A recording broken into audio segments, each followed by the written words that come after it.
آیا چیزی را که میکارید دیده اید؟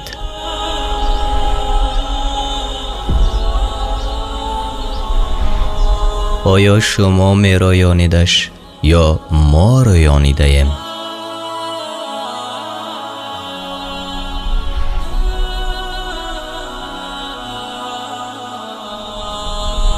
اگر میخواستیم خاشاکش میساختیم تا در حیرت بماند.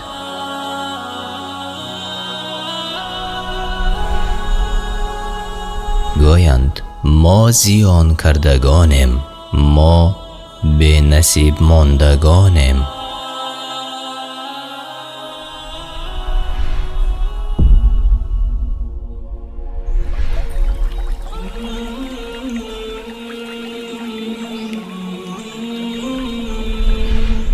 آیا آبی را که می نوشید دیده اید؟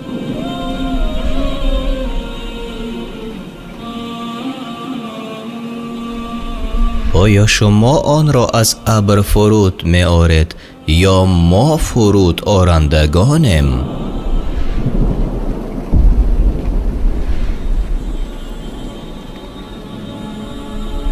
اگر می خواستیم آن را تلخ می گردانیدیم، پس چرا شکر نمی گویید؟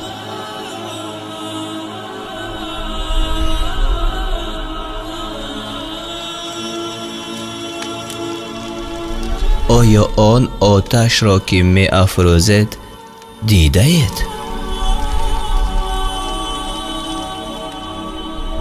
آیا درختش را شما آفریده اید یا ما آفریننده ایم؟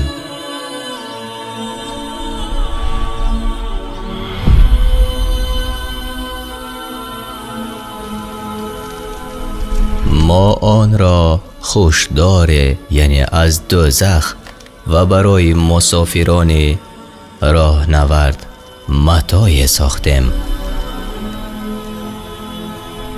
به نام پروردگار بزرگ خود تسبیح گوی.